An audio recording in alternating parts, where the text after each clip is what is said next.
So student, अब आप heading डालेंगे वैद्युत द्विध्रुव के कारण अच्छी स्थिति में वैद्युत क्षेत्र की तीव्रता। देखिए, वैद्युत क्षेत्र की तीव्रता इक्वल टू, मैंने फॉर्मूला आपको पहले ही बता दिया, E इक्वल टू आपके पास क्या होता है, F/Q0। वैद्युत क्षेत्र की तीव्रता का मैंने आपको फॉर्मूला पहले ही बता दिया। जब मैं आपको वैद्युत क्षेत्र की तीव्रता पढ़ा रहा था तभी मैंने आपको बता दिया था। देखो, हम क्या करेंगे, वैद्युत द्विध्रुव में क्या, वैद्युत द्विध्रुव के कारण एक बार अच्छी स्थिति में वैद्युत क्षेत्र की तीव्रता, अच्छी स्थिति का मतलब ये है एक्स एक्सिस पे, और हम लोग क्या करेंगे उसके बाद निरक्षी स्थिति में यानी कि वाई एक्सिस पे क्या करेंगे, वैद्युत क्षेत्र की तीव्रता निकालेंगे। ठीक है, तो हमें क्या करना है, हेडिंग से पता चल रहा है वैद्युत द्विध्रुव के कारण अच्छी स्थिति में वैद्युत क्षेत्र की तीव्रता हमें निकालना है। इसका क्या करना है, हमें डेरिवेशन है, ये छोटा सा डेरिवेशन है, इसको भी चलो हम लोग कंप्लीट कर लेते हैं। ठीक है, तो यहाँ पे देखो हम लोग क्या करेंगे बेटा, फिगर अगर आप समझ गए तो आपसे डेरिवेशन पूरा सॉल्व हो जाने वाला है। ठीक है, तो यहाँ पे हम लोग क्या करेंगे, एक क्या करेंगे, सबसे पहले तो वैद्युत द्विध्रुव बनाएंगे यानी कि इलेक्ट्रिक डाइपोल सबसे पहले बनाएंगे। इलेक्ट्रिक डाइपोल बनाने के लिए हमें क्या करना पड़ेगा, दो चार्ज रखना पड़ेगा। जैसे कि यहाँ पे एक चार्ज रख दिया और एक चार्ज यहाँ पे रख दिया, यहाँ पर रख दिया। ठीक है, एक चार्ज इधर रख दिया और एक चार्ज इधर रख दिया। ठीक, ध्यान से समझना। अब हम क्या करते हैं, अब हम यहाँ से इसकी कुछ दूरी होती है, यहाँ से यहाँ तक की कुछ दूरी होती है, इसको हम लोग डॉटेड लाइन से दिखा दिए, और हम क्या करते हैं कि इसके बीच में एक ऑब्जेक्ट रखते हैं। ध्यान से समझना, हमें क्या करना है, इलेक्ट्रिक डाइपोल बनाना है। तो इसके बीच में हम एक वस्तु रखते हैं, वस्तु को हम लोग O से दिखाते हैं, जिसको हम लोग ऑब्जेक्ट कहते हैं। ठीक है, तो इस पे एक पे हम लोग कह देंगे कि माइनस चार्ज है और एक पे हम लोग कह देंगे प्लस चार्ज है, यानी कि तो हम लोगों ने क्या किया, एक आवेश, एक बिंदु पे हम लोगों ने माइनस क्यू आवेश रख दिया, एक बिंदु पे हम लोगों ने प्लस क्यू आवेश रख दिया। ठीक है, यहां तक आप बात समझ गए। अब देखिए, बिंदु O से प्लस क्यू आवेश तक की दूरी कितनी है, यहाँ से यहाँ तक की दूरी आपको L दिख रही, मैंने आपको बताया था, और माइनस क्यू से बिंदु O तक की दूरी भी क्या होगी, L होगी। हम क्या कर रहे हैं, एक डाइपोल बना रहे हैं। डाइपोल मोमेंट में मैंने आपको इसी तरीके का फिगर अभी जस्ट मैंने आपको ये टॉपिक इसीलिए पढ़ाया है। ठीक है, तो पूरे की लंबाई कितनी हो जाएगी, यानी माइनस क्यू आवेश से प्लस क्यू आवेश तक की दूरी कितनी हो जाएगी, 2L हो जाएगी। ध्यान से समझना, यहाँ से यहाँ तक की दूरी कितनी हो जाएगी हमारी, यहाँ से यहाँ तक की दूरी हो जाएगी 2L। अब यहाँ तक ये बन गया।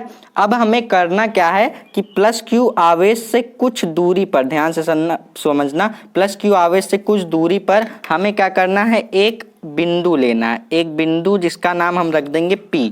एक बिंदु लिया हम लोगों ने जिसका नाम रख दिया P। अब हमें क्या करना है, एक बार प्लस क्यू आवेश के कारण बिंदु P पर वैद्युत क्षेत्र की तीव्रता निकालना है, एक बार माइनस क्यू आवेश के कारण बिंदु P पर वैद्युत क्षेत्र की तीव्रता निकालना है। ठीक है, तो चलो, बहुत ही इजी सा क्वेश्चन है।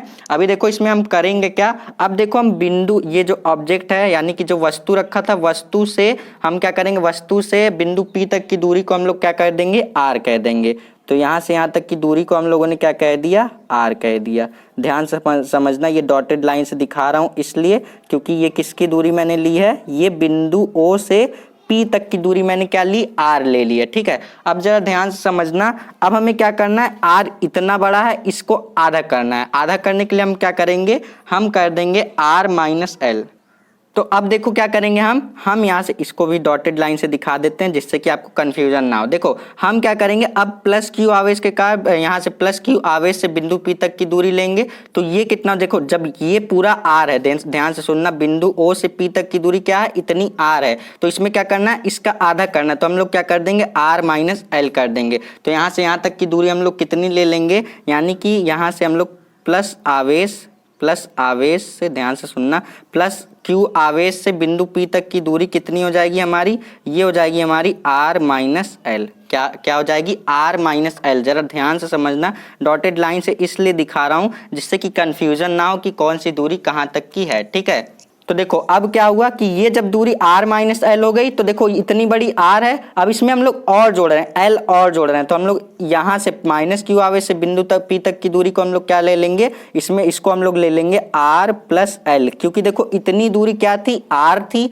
इसमें हम इतना और जोड़ दिए यानी कि ये L और जोड़ दिए, तो क्या हो गया, ये R माइनस L हो गया। तो ये कहाँ से कहाँ तक की दूरी है, ये माइनस क्यू आवेश से बिंदु P तक की दूरी है। अब देखो फिगर में बेटा आपको इतना ही करना था, इसको डॉटेड लाइन से इसलिए मैं दिखा दे रहा हूं जिससे कि आप कंफ्यूज ना हो। देखिए फिगर को थोड़ा सफाई से बनाइएगा, हो सकता है कि आप और भी अच्छे से बना सकते हैं तो बना लीजिएगा। फिलहाल इसी तरीके से आपका फिगर होगा। फिगर में आपको सिर्फ इतना ही करना था, आपको एक मतलब दो आवेश लेने थे, आवेश के बीच में एक सेंटर पे क्या रखना था, आपको एक वस्तु रखनी थी, उससे कुछ दूरी पर आपको क्या करना था, एक बिंदु लेना था। बिंदु लेने के बाद आपको एक बार पहले आवेश के कारण बिंदु पी पर वैद्युत क्षेत्र की तीव्रता निकालनी है, एक बार दूसरे आवेश के कारण बिंदु पी पर वैद्युत क्षेत्र की तीव्रता निकालनी है। तो हम क्या करेंगे, सबसे पहले यहाँ पे हम लोग लिखेंगे प्लस क्यू आवेश के कारण बिंदु पी पर वैद्युत क्षेत्र की तीव्रता का फॉर्मूला लिखेंगे। यहाँ पे हम लोग लिखेंगे, तो यहाँ से हम लोग लिखेंगे प्लस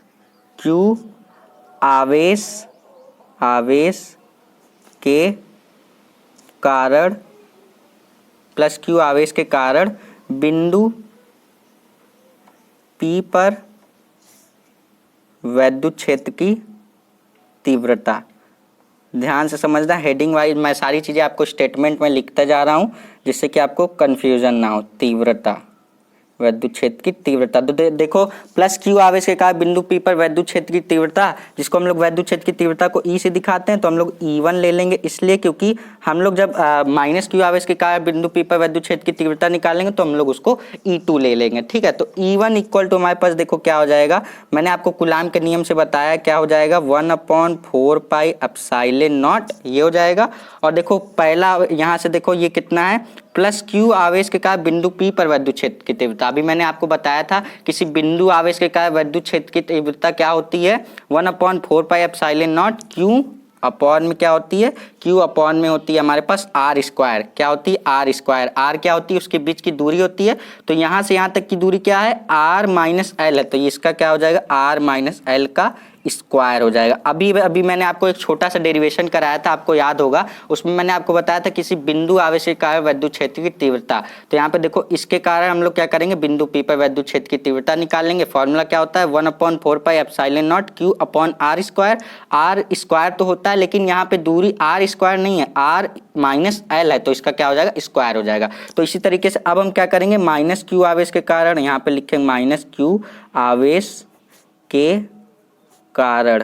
ठीक है, इतना मैं लिख दे रहा हूं, बाकी आप स्टेटमेंट यहाँ पे लिख लीजिएगा। तो अब हम लोग क्या करेंगे, माइनस क्यू आवेश के कारण निकालना है, तो इसको हम लोग E2 ले लेते हैं। E2 इक्वल टू देखो क्या हो जाएगा, यहाँ से ये हो जाएगा हमारे पास 1/4 पाई एप्सिलॉन नॉट, ये तो कांस्टेंट वैल्यू, ये बदलने नहीं वाली है। और हम लोग क्या कर रहे हैं, यहाँ से हम लोग ले रहे हैं Q, यहाँ से ये वाला आवेश ले रहे हैं Q अपॉन में, यहाँ पे हमारे पास हो जाएगा, यहाँ से यहाँ तक की दूरी देखो, यहाँ से यहाँ तक की दूरी क्या है, माइनस क्यू आवेश से प्लस मतलब माइनस क्यू आवेश से बिंदु P तक की दूरी कितनी है, R प्लस L है, तो यहाँ से हो जाएगा R प्लस L का होल स्क्वायर। ठीक है, तो ये हो गया हमारा देखो E1 और E2। अब हम क्या निकालेंगे, कुल वैद्युत क्षेत्र। देखो कुल वैद्युत क्षेत्र का मतलब यहाँ से हम लोग लिख देंगे कुल वैद्युत क्षेत्र कैसे निकालेंगे, कुल वैद्युत क्षेत्र को हम लोग E से दिखा देते हैं।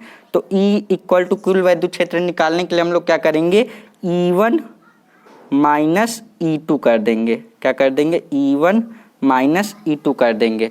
तो देखो क्या आएगा हमारे पास, E1 माइनस E2 करने पर, अब देखो E1 और E2 की वैल्यू है आपके पास, अब यहाँ से माइनस कर दो वैल्यू रख के। तो E1 की वैल्यू ये है, इसको रखो, ये हो जाएगा 1/4 pi epsilon naught q upon r minus l का होल स्क्वायर, माइनस E2 की वैल्यू ये है, इसको रखो 1/4 pi epsilon naught q upon में है आर प्लस एल का होल स्क्वायर, ये है। ठीक है, अब क्या करेंगे, यहाँ से देखो आपको कॉमन क्या दिख रहा है, यहाँ से आपको कॉमन दिख रहा है, एक तो क्यू कॉमन दिख रहा है, क्यू दोनों में है, और एक 1/4 पाई एप्सिलॉन नॉट यहाँ भी है, यहाँ पे भी है, दोनों टर्म में देखो 1/4 पाई एप्सिलॉन नॉट कॉमन है और क्यू कॉमन है, तो इसको हम लोग कॉमन करके ब्रैकेट के बाहर कर लेंगे। तो Q/4 पाई एप्सिलॉन नॉट ये कॉमन हो जाएगा, तो ब्रैकेट के अंदर बच्चों क्या बच जाएगा, ब्रैकेट के अंदर बच जाएगा 1/r माइनस एल का होल स्क्वायर, माइनस यहाँ से 1/ ये क्या हो जाएगा, r प्लस एल का होल स्क्वायर। ठीक है, यहाँ तक ये हमारे पास ब्रैकेट में बच गया कॉमन करने के बाद। अब हम लोग क्या करेंगे, इसका एलसीएम लेंगे। तो इसका एलसीएम लेने के बाद हमारे पास देखो वैल्यू क्या आएगा, यहाँ से आएगा q upon 4 pi epsilon not. अब इसका देखो क्या करेंगे, क्रॉस मल्टीप्लाई कर देंगे तो ये देखो हो जाएगा r प्लस एल का होल स्क्वायर माइनस ये इससे मल्टीप्लाई होगा तो r माइनस एल का होल स्क्वायर अपॉन में ये देखो क्या दिख रहा है, ये हमारा यहाँ से हो जाएगा देखो a माइनस बी का whole square, a plus b का होल स्क्वायर क्या होता है हमारे पास a square minus b square का होल स्क्वायर, ये हो जाएगा। ठीक है, आपस में मल्टीप्लाई होगा, इसका मल्टीप्लाई करेंगे तो ये फॉर्म में हमारा बन जाएगा। अब देखो क्या करेंगे, यहाँ से हम लोग इसको अब देखो सॉल्व करेंगे तो हमारे पास क्या आएगा, E equal to q upon 4 pi epsilon naught. देखो साथ ही साथ में नोट करते जाना, नोट्स अगर बना रहे हो तो प्रॉपर तरीके से सारी चीजें नोट करते जाना। तो यहाँ से देखो अब क्या करेंगे, ये क्या दिख रहा है आपको, a प्लस बी का होल स्क्वायर का फॉर्मूला दिख रहा है, ये आपको a माइनस बी के होल स्क्वायर का फॉर्मूला दिख रहा है। तो चलो इसको हम लोग ब्रेक कर देते हैं। फॉर्मूला क्या होता है, a स्क्वायर यानी कि r square plus b square और क्या होता है प्लस 2ab यानी कि r इंटू एल। तो ये a प्लस बी के होल स्क्वायर से टूट गया, माइनस है बीच में माइनस लगा दिया। अब इसको हम लोग a माइनस बी के होल स्क्वायर से तोड़ेंगे तो a स्क्वायर और प्लस बी स्क्वायर और माइनस का 2ab। ठीक है, माइनस का 2ab हो गया और यहाँ से अपॉन में है हमारे पास R square minus L square का होल स्क्वायर। इतना फॉर्म आपको आई होप कि समझ में आया होगा। अब बच्चों करेंगे क्या कि इस माइनस का ब्रैकेट के अंदर हम लोग मल्टीप्लाई करेंगे तो E इक्वल टू देखो क्या आएगा, Q upon 4 pi epsilon naught. देखो कैलकुलेशन है, देखो सिर्फ और सिर्फ कैलकुलेशन है, कोई मेथड नहीं है इसमें। ठीक है, क्या करना है, बच्चों वाला खेल है बिल्कुल। तो देखो करेंगे क्या, यहाँ से हो जाएगा are square plus L square plus 2r l हो जाएगा, माइनस का अंदर मल्टीप्लाई करोगे तो माइनस आर स्क्वायर हो जाएगा माइनस एल स्क्वायर हो जाएगा और ये देखो माइनस माइनस मिलके क्या हो जाएगा, प्लस हो जाएगा, प्लस का 2rl हो जाएगा। और अपॉन में क्या है आपके पास, अपॉन में है आपके पास R square minus L square का होल स्क्वायर, ये आपके पास। ठीक है, तो देखो आपके पास कौन कौन से टर्म कैंसिल हो रहा है, देखो प्लस आर स्क्वायर है माइनस आर स्क्वायर से कैंसिल हो रहा है और प्लस एल स्क्वायर है माइनस एल स्क्वायर से कैंसिल हो रहा है। तो आपके पास बच क्या रहा है, E इक्वल टू आपके पास बच रहा है Q upon 4 pi epsilon naught. और यहाँ से देखो क्या बच जाएगा, यहाँ से देखो आपके पास 2rl प्लस 2rl कितना हो जाएगा आपके पास, यहाँ से आपके पास 2 प्लस 2 हो जाएगा 4rl हो जाएगा। क्योंकि देखो ये आपके पास बचा 2rl और ये 2rl मिलके आपके पास 4rl हो जाएगा। और अपॉन में आपके पास क्या है, अपॉन में आपके पास R square minus L square का होल स्क्वायर। इतना चीजें आपके पास बची हुई है। अब बच्चों देखो हम लोग करेंगे क्या कि यहाँ पे देखो r square minus L square है। ठीक है, तो मैं आपको फिगर की तरफ लेके चलूँ, यहाँ पे फिगर की तरफ देख चलूँ तो हम लोगों ने क्या देखा, आर स्क्वायर और एल स्क्वायर देखा। तो यहाँ पे देखिए एल यहाँ पे ये है और आर ये है, तो कौन बड़ा दिख रहा है, देखिए आर की कंपेयर में एल क्या है, बहुत छोटा सा है, आर देखिए बहुत बड़ा सा है और एल आर की कंपेयर में क्या है, बहुत ही छोटा सा है। ठीक है, तो यही चीज को यहाँ पे देखिए फिजिक्स में जो चीज बहुत ज्यादा छोटी होती है उसको हम लोग क्या करते हैं, ना के बराबर लिख देते हैं। तो यहाँ पे हम लोग लिखेंगे सिंस, यहाँ पे हम लोग लिखेंगे सिंस एल क्या है, very very very less than क्या है आर, यानी कि आर की कंपेयर में एल बहुत ही छोटा है। क्या है, बहुत ही छोटा है। तो हम लोग क्या करेंगे, एल की वैल्यू 0 लिख देंगे, एल को क्या करेंगे हम लोग निगलेक्ट कर देंगे, बहुत ही छोटा है मतलब हम लोग उसको क्या करेंगे, उसका कोई वैल्यू नहीं है, उसको खत्म कर देंगे। तो E इक्वल टू देखो, ये देखो मैंने आपको खुद से नहीं बताया, ये मैंने फिगर में आपको दिखाया कि एल कितना ज्यादा छोटा है आर की कंपेयर में। अगर आप फिगर बनाए होंगे तो आपको समझ में आ रहा होगा कि आर बहुत ज्यादा बड़ा है और एल छोटा है। तो यहाँ से देखो E इक्वल टू हो जाएगा Q upon 4 pi epsilon naught और यहाँ से हमारे पास क्या आ जाएगा, यहाँ से आपके पास आ जाएगा, यहाँ से देखिए आपके पास देखिए 2 है, आप 2 को लिख मतलब 4 है तो आप 4 को लिख सकते हैं 2 इंटू 2rl लिख सकते हैं। ठीक है, और अपॉन में आपके पास क्या हो जाएगा, और अपॉन में आपके पास हो जाएगा are square minus L square का, माफ कीजिएगा आर स्क्वायर एल स्क्वायर नहीं रहेगा क्योंकि हम लोग क्या कर रहे हैं, एल को निगलेक्ट कर रहे हैं। तो एल को निगलेक्ट करेंगे तो आर स्क्वायर का होल स्क्वायर है, यानी कि आर की पावर क्या हो जाएगा, 4 हो जाएगा। यहाँ तक क्लियर है, आर की पावर क्या हो गई हमारे पास, 4 हो गई। सो स्टूडेंट देखो हम लोगों ने किया क्या कि यहाँ पे जो 4 दे रखा था इसको हम लोगों ने 2 इंटू 2 में ब्रेक कर दिया। तो E इक्वल टू यहाँ से देखिए अब हम लोग Q का क्या करेंगे, ब्रैकेट के अंदर मल्टीप्लाई कर देंगे। तो यहाँ से हो जाएगा 2 इंटू ये हो जाएगा आपके पास 2 यहाँ से हो जाएगा Q से मल्टीप्लाई होकर Q और यहाँ पे हो जाएगा RL और अपॉन में क्या दे रखा है आपके पास, अपॉन में ये 4 पाई एप्सिलॉन नॉट ये दे रखा है। इसका पूरे का मल्टीप्लाई हम लोग ब्रैकेट के अंदर कर देंगे, ठीक है। और यहाँ से देखिए आपके पास क्या है, R की पावर 4 है, तो देखो एक R से एक R कैंसिल हो जाएगा आपका। तो यहाँ से देखो आपके पास क्या आ जाएगा, यहाँ से E इक्वल टू आपके पास आ जाएगा, E इक्वल टू यहाँ से आपके पास आ जाएगा 2 × 2QL और अपॉन में हो जाएगा आपके पास 4 पाई एप्सिलॉन नॉट R की पावर 3 हो जाएगा, R³ हो जाएगा यानी कि, ठीक है। अब देखो मैंने आपको एक फॉर्मूला बताया था विद्युत द्विध्रुव यानी कि इलेक्ट्रिक डाइपोल का। मैंने आपको P इक्वल टू क्या बताया था, P इक्वल टू मैंने बताया था आपको 2QL, ठीक है। 2QL मैंने आपको बताया था कि, तो यहाँ से देखो 2QL के जगह पे हम लोग क्या रख देंगे, P रख देंगे। तो यहाँ से हमारे पास क्या आ जाएगा, यहाँ से आ जाएगा 2 और यहाँ से हम लोग क्या करेंगे, इसके जगह पे हम लोग क्या रख देंगे, P रख देंगे। तो ये हो जाएगा P, इसके पूरे जगह पे हम लोग क्या रख देंगे, P रख देंगे। तो 2P और अपॉन में हमारे पास क्या हो जाएगा 4 पाई एप्सिलॉन नॉट R की पावर 3, ये हो गया, ठीक है। अब देखो क्या करेंगे हम लोग,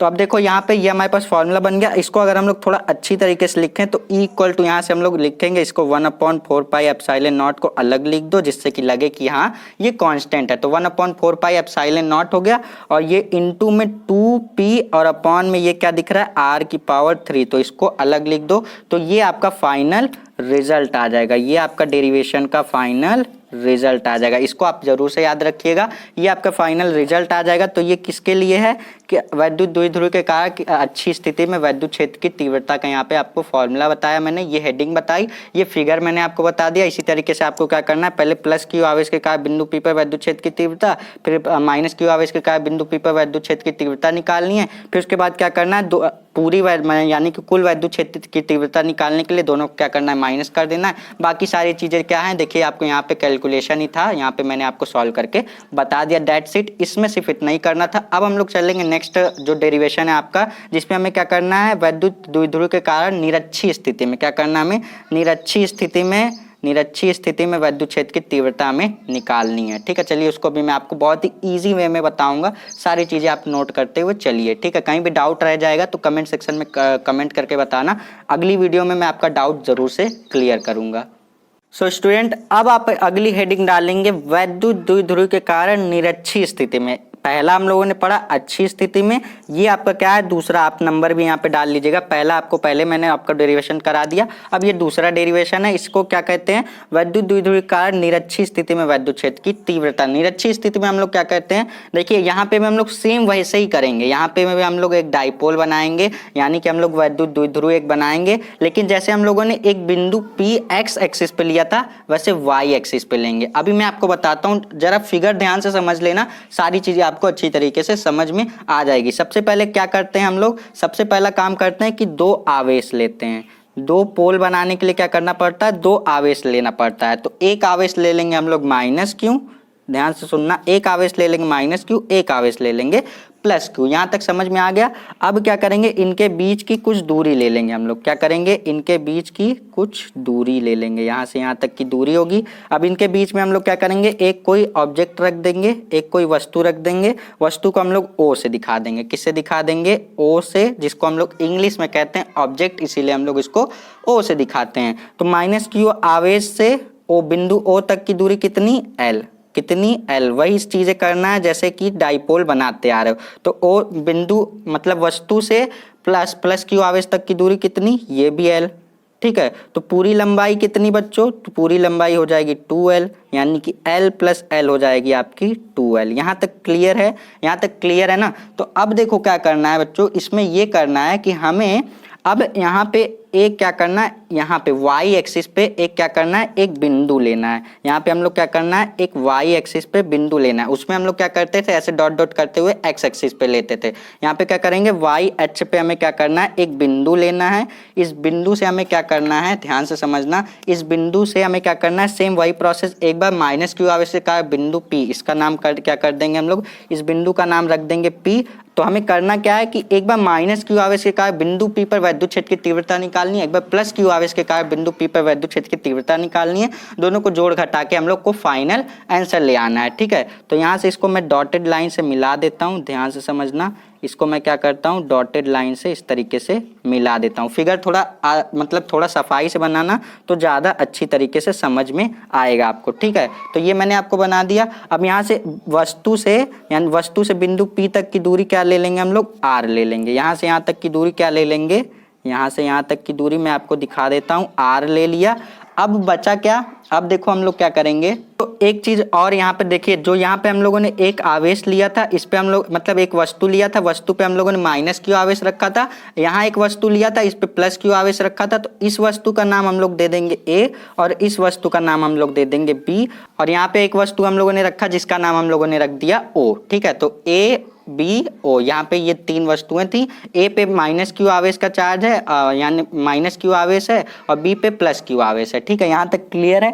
अब देखो करेंगे क्या हम लोग, तो स्टूडेंट अब यहाँ जरा ध्यान से समझना, बच्चों वाला कॉन्सेप्ट बताने वाला हूँ, ठीक है। यहाँ देखो अगर आप बिंदु पी ए ओ को देखो, बिंदु पी ए ओ को देखो, तो यहाँ पे देखो आपके पास क्या क्या है, आधार है आपके पास और लंब है, लेकिन कर्ण नहीं है। तो कर्ण निकालने के लिए हम लोग क्या करेंगे, पाइथागोरस प्रमेय यानी कि यहाँ पे हम लोग पैरेललोग्राम मेथड लगाएंगे। तो हम लोग यहाँ पे ले रहे हैं त्रिभुज पी ए ओ में, ध्यान से सुनना, त्रिभुज पी ए ओ में, पी ए ओ ये एक त्रिभुज बना रहा है ना, तो त्रिभुज बना रहा है जिसमें हमें एक की लंबाई नहीं पता है, जो कि कर्ण की लंबाई हमें नहीं पता है। तो हम क्या लगाएंगे, पाइथागोरस प्रमेय। पाइथागोरस प्रमेय क्या होता है, कर्ण का स्क्वायर इक्वल टू क्या होता है हमारे पास, लंब का स्क्वायर, ध्यान से सुनना, लंब का स्क्वायर और प्लस किसका स्क्वायर, आधार का स्क्वायर, ठीक है। तो हमें क्या निकालना है बच्चों, कर्ण निकालना है। हमारे पास लंब और आधार दे रखे हैं, कर्ण निकालना है। तो यहाँ से देखो हमारे पास कर्ण क्या है, यहाँ से हमारे पास कर्ण है, तो कर्ण हमारे पास क्या है, पी ए है। तो यहाँ पे कर्ण का लिख देंगे हम लोग पी ए का स्क्वायर, यहाँ सुनना अभी हम मान भी रखेंगे, पी ए का स्क्वायर। और आपके पास लंब क्या है, पी ओ है, तो पी ओ का स्क्वायर हो जाएगा, यहाँ से पी ओ का स्क्वायर। और आधार कितना है आपके पास, आधार है ए ओ, तो यहाँ से हमारे पास ए ओ का स्क्वायर हो जाएगा। अब आप वैल्यू रखेंगे तो पी ए का स्क्वायर बराबर आपके पास क्या आ जाएगा, पी, यहाँ पे देखो पी ओ कितना है, पी ओ की वैल्यू है आपके पास आर, तो आर स्क्वायर प्लस ए ओ की वैल्यू, ए ओ की वैल्यू है आपके पास एल, तो यहाँ से एल स्क्वायर हो जाएगा। तो यहाँ से आपके पास पी ए की वैल्यू कितनी हो जाएगी, अंडर रूट में हो जाएगा are square plus L square, जो कि मुझे इतने डिटेल में नहीं बताना चाहिए था, डायरेक्ट इसकी वैल्यू लिख देनी चाहिए थी, क्योंकि आप ये बहुत ही बचपन से सीख कर आते हैं। तो यहाँ से देखो इसकी लंबाई है, इसकी लंबाई है, इसकी लंबाई कितनी आ गई, इसकी लंबाई आपके पास आ गई R square plus L square आ गई, ठीक है। यहाँ तक क्लियर है। तो देखो एक दूसरे, ये वाला त्रिभुज और ये वाला त्रिभुज क्या है, एक दूसरे के बराबर हैं।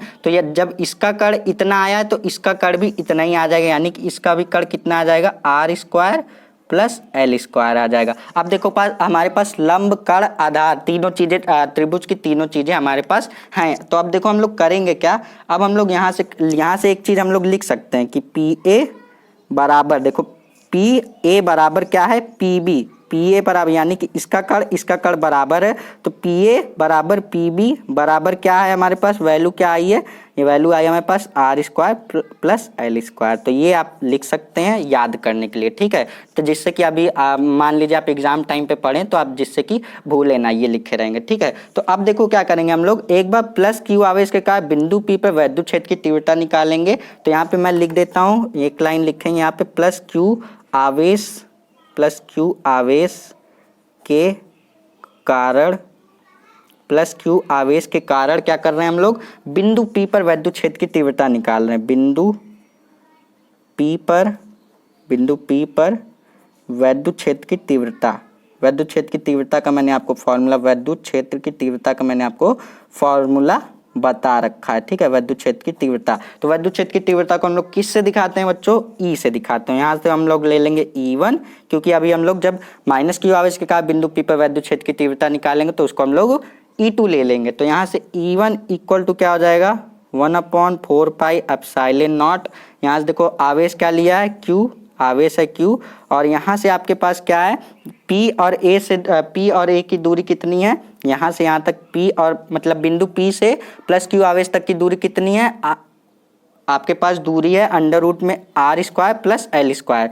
तो यहाँ से आपके पास हो जाएगा अंडर रूट में r square plus L square का होल स्क्वायर, क्योंकि आपके पास क्या होता है, किसी बिंदु आवेश के कारण विद्युत क्षेत्र की तीव्रता का फॉर्मूला क्या होता है, E इक्वल टू होता है 1/4 pi epsilon naught Q upon R square. ये आपके पास फॉर्मूला होता है। ये छोटा सा डेरिवेशन अभी अभी मैंने आपको कराया था कुछ मिनट पहले, जो मैंने आपको कराया था उसमें मैंने आपको यही फॉर्मूला बताया था। तो इसी फॉर्मूले के अकॉर्डिंग यहाँ से यहाँ तक की दूरी क्या है, ये R है, तो R का स्क्वायर करना था, तो इसीलिए हम लोगों ने इसका स्क्वायर कर दिया। अब देखो क्या करेंगे, अब हम लोग निकालेंगे माइनस क्यू आवेश के कारण बिंदु P पर विद्युत क्षेत्र की तीव्रता। तो यहाँ पे लिखेंगे माइनस क्यू आवेश के कारण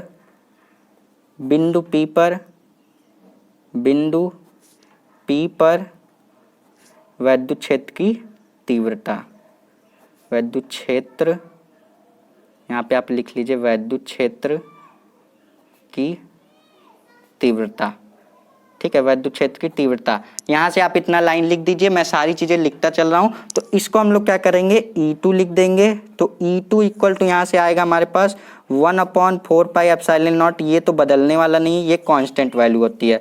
और यहाँ से हो जाएगा Q, और ये कितना हो जाएगा आपके पास, देखो ये भी आपके पास, देखो P मतलब यहाँ से देखो माइनस क्यू आवेश से बिंदु P तक की दूरी भी कितनी है आपकी, अंडर रूट में R square plus L square है। तो ये भी हो जाएगा आपके पास रूट में R square plus L square का क्या हो जाएगा आपके पास, होल स्क्वायर हो जाएगा, ठीक है।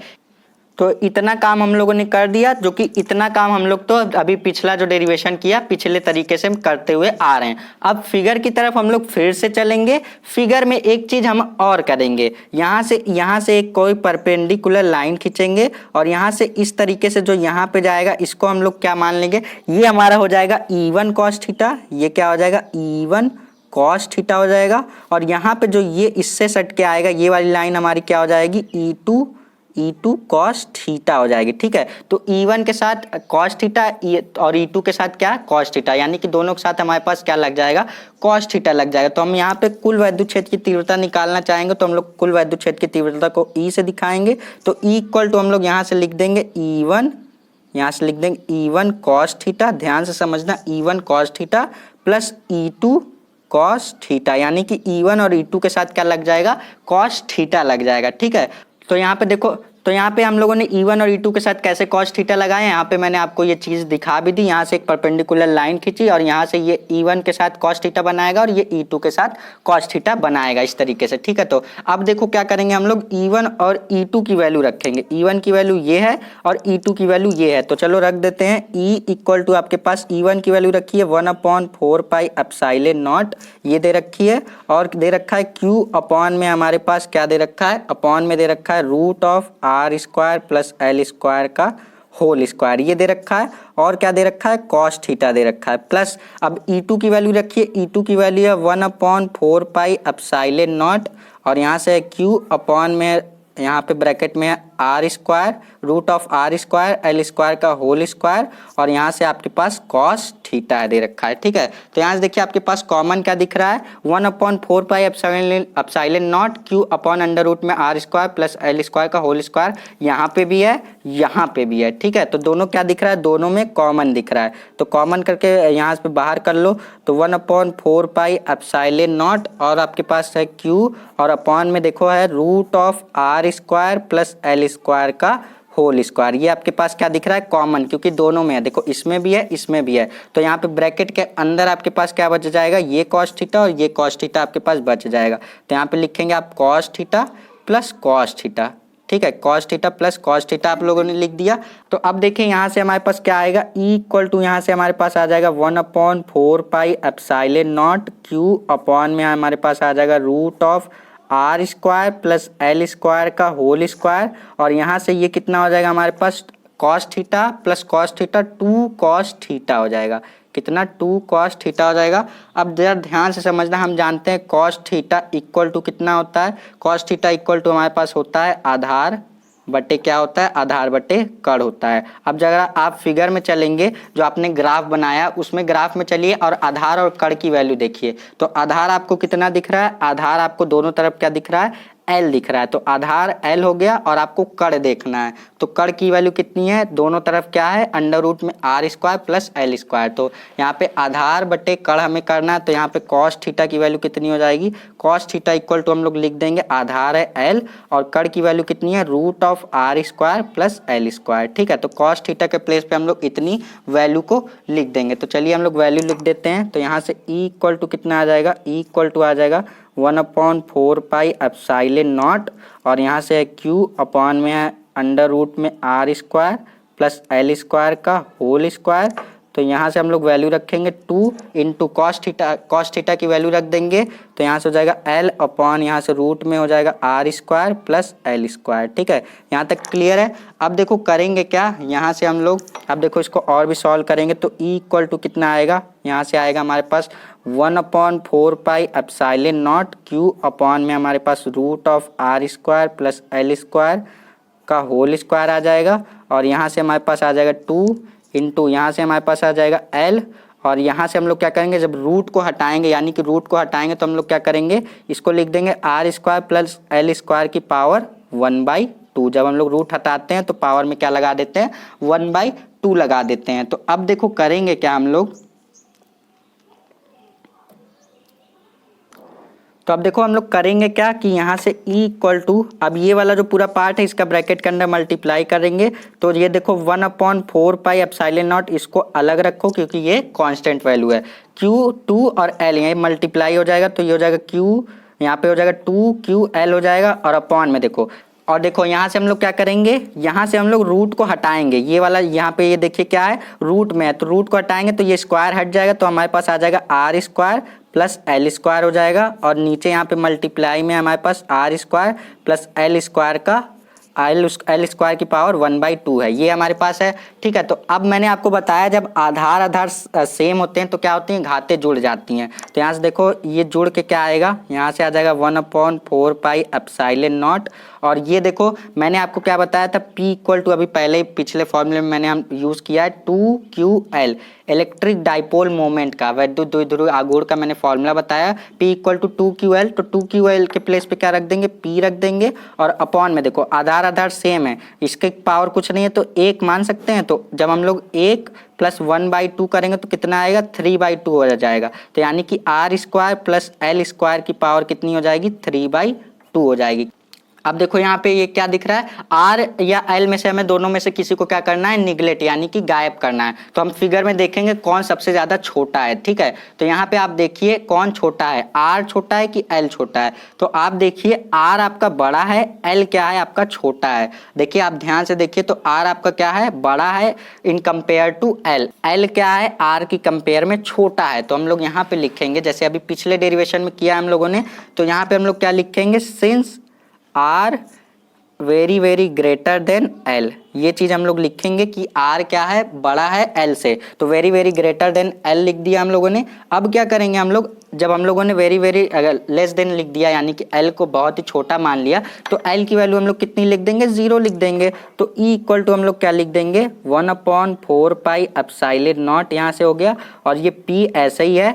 एल क्या होगा, एल आपका निगलेक्ट हो जाएगा, तो एल निगलेक्ट होकर के यहाँ से आपके पास हो जाएगा आर स्क्वायर की पावर 3/2 हो जाएगा। अब देखो स्क्वायर से यहाँ 2 से 2 कैंसिल हो जाएगा, तो ई इक्वल टू आपके पास क्या आ जाएगा, ई इक्वल टू आपके पास आ जाएगा 1/4 पाई एप्सिलॉन नॉट, और यहाँ से आ जाएगा आपके पास पी अपॉन, यहाँ पे देखो स्क्वायर से स्क्वायर कैंसिल यानी कि स्क्वायर 2 से कैंसिल हो गया, तो आपके पास आर की पावर ये 3 बचा। तो यहाँ पे ये आपका फाइनल क्या हो जाएगा, ये आपका फाइनल रिजल्ट आ जाएगा, ये क्या आ जाएगा आपका फाइनल रिजल्ट आ जाएगा। इसी तरीके से आपको ये डेरिवेशन करना है, लेकिन ध्यान रखेंगे तो आपका ये डेरिवेशन आपको बहुत ही इजी लगेगा। 1-2 बार खुद से प्रैक्टिस करिएगा, एक बार में नहीं आएगा, देखने से सिर्फ नहीं आएगा, एक बार खुद से प्रैक्टिस करिएगा। नोट्स प्रॉपर तरीके से बनाते चलिए। आप नोट्स बनाने के बाद आप आधी 1 घंटे भी पूरे चैप्टर पे देंगे, उसके बाद आपका सारी चीज़ें अच्छी तरीके से क्लियर हो जाएंगी। ठीक है, तो आई होप कि आपको ये डेरिवेशन अच्छी तरीके से समझ में आ गया होगा। अब कुछ 1-2 टॉपिक और बचे हुए हैं। देखिए चैप्टर का समझ लीजिए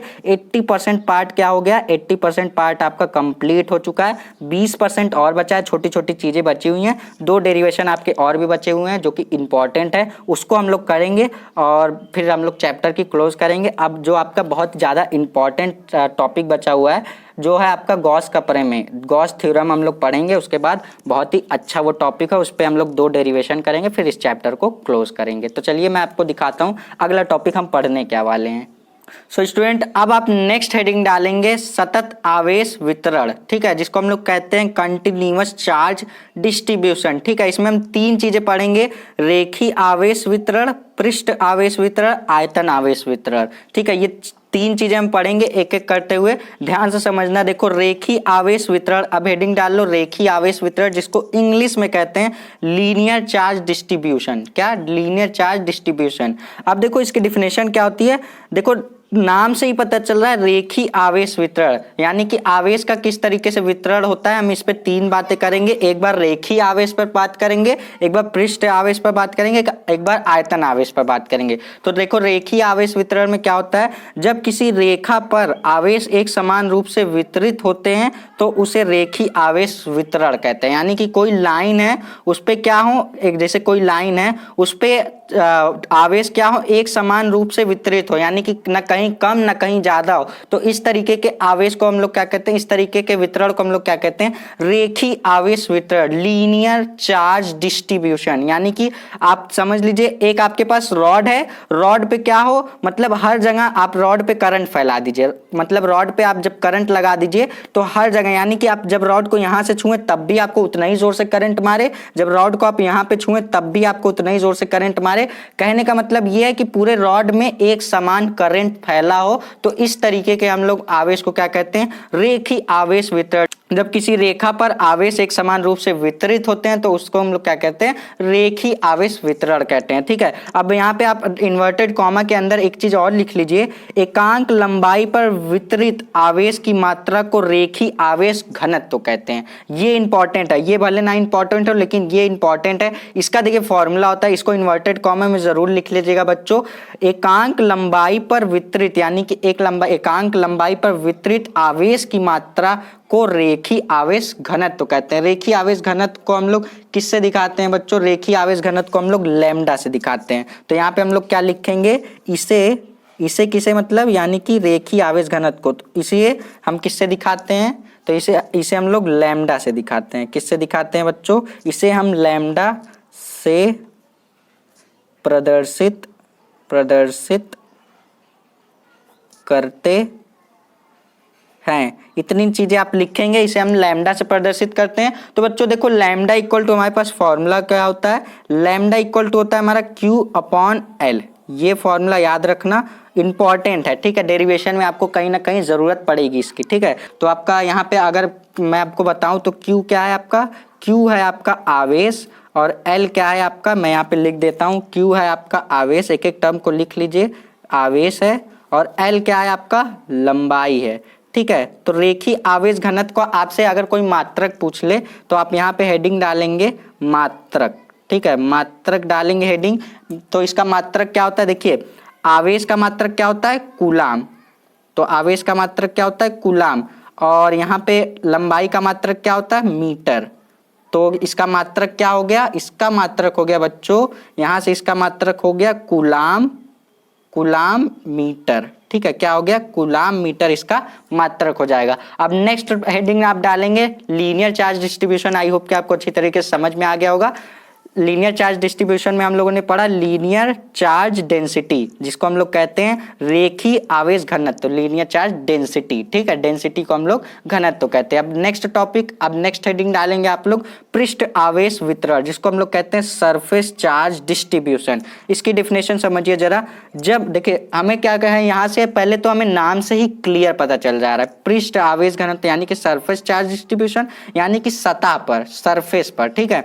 तो यहाँ पे बोला जब किसी पृष्ठीय क्षेत्र पर आवेश एक समान रूप से वितरित होता है तो उसे हम क्या कहते हैं, पृष्ठ आवेश वितरण कहते हैं। यानी कि कोई जैसे आपके पास यहाँ पे ये बॉक्स है, जैसे ये डब्बा हुआ है, जैसे ये डब्बा है, तो इसके पृष्ठ पर आपका क्या हो, एक समान रूप से आवेश वितरित हो, तो इस तरीके के आवेश वितरण को हम लोग क्या कहते हैं, जो पृष्ठ पर एक समान रूप से वितरित हो उसको पृष्ठीय आवेश वितरण कहते हैं। यानी कि सरफेस पे जो कंटिन्यूअस रूप से यानी कि एक समान रूप से क्या हो, वितरित हो, तो ऐसे को हम लोग कहते हैं सरफेस चार्ज डिस्ट्रीब्यूशन। अब इसमें आप इन्वर्टेड कॉमा में क्या लिखेंगे, अब आप लिखेंगे एकांक पृष्ठ आवेश यानी कि छोटा सा पृष्ठ आवेश का पृष्ठीय क्षेत्रफल का, यहाँ पे देखिए एकांक पृष्ठीय क्षेत्रफल यानी कि पृष्ठ का एकांक क्षेत्रफल लीजिए, यहाँ पे लिखा है एकांक पृष्ठीय क्षेत्रफल पर वितरित आवेश की मात्रा पृष्ठीय आवेश घनत्व कहलाता है, यानी कि सरफेस चार्ज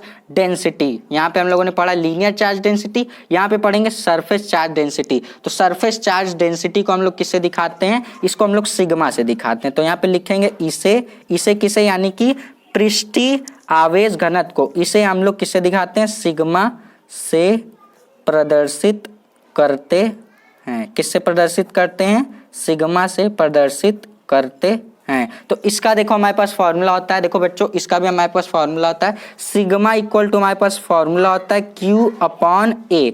ए क्या है, आपका क्षेत्रफल है यानी कि एकांक क्षेत्र पर कितना आवेश है उसकी मात्रा को हम लोग क्या कहते हैं, सरफेस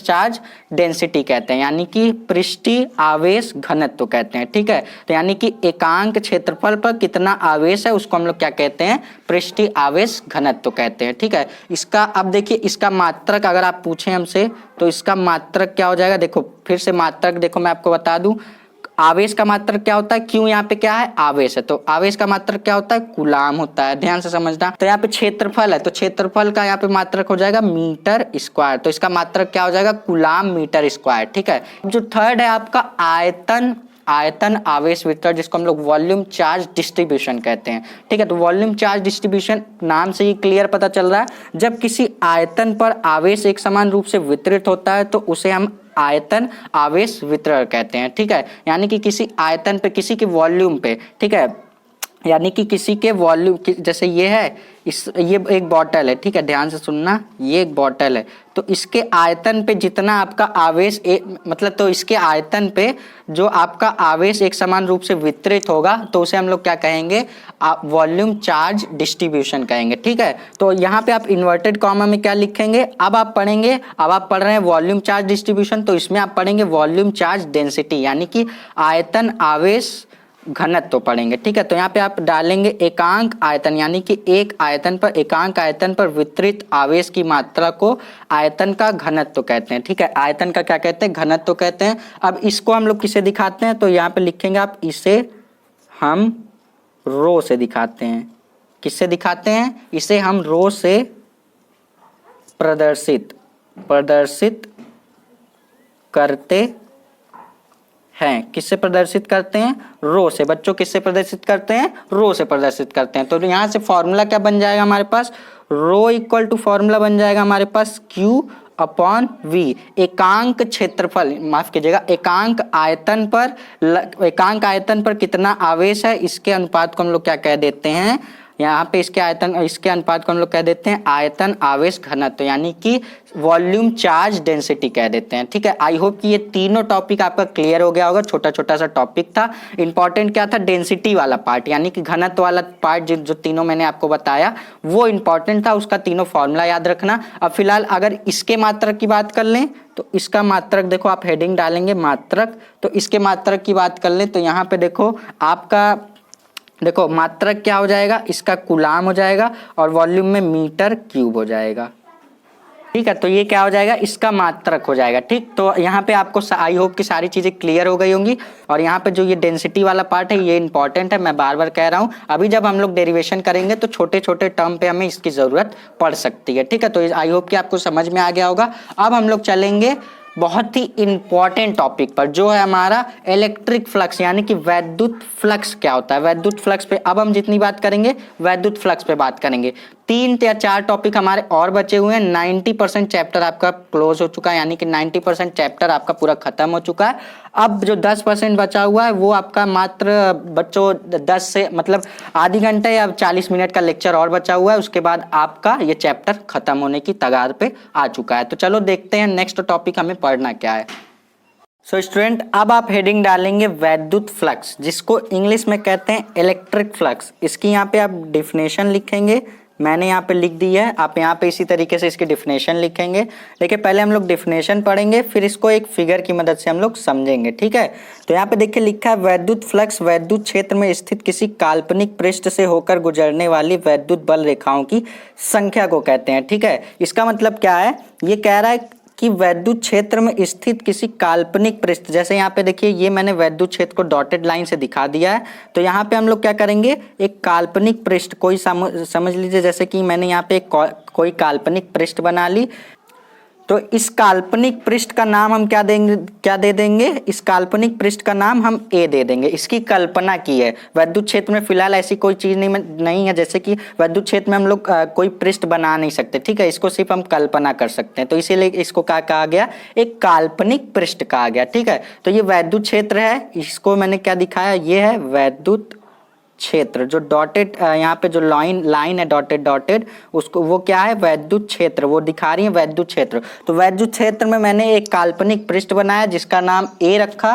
तो इसका छोटा सा पार्ट लेंगे, इसका क्या करेंगे, एक छोटा सा पार्ट लेंगे। यहाँ पे मैं दिखा देता हूँ, इसका एक छोटा सा पार्ट लेंगे। इसको हम लोग क्या कर देंगे, जब पूरा देखिए, जब पूरे का एरिया, जब पूरे का क्षेत्रफल ए है तो छोटे से पार्ट का क्या हो जाएगा, एरिया ए डी ए, माफ कीजिएगा, ये क्या हो जाएगा, डी ए हो जाएगा, ठीक है। यानी कि छोटे से हिस्से का, जब आपके पास बहुत बड़ा सा पार्ट है उसमें आप छोटा सा पार्ट निकालेंगे तो उसमें डी लगा देते हैं, ठीक है। जब कोई बहुत छोटी सी चीज होती है तो उसमें हम डी लगा देते हैं। तो जैसे कि यहाँ पूरे का क्षेत्रफल ए था, तो हम लोगों ने छोटे से पार्ट का क्षेत्रफल क्या लिख दिया, डी ए लिख दिया, ठीक है।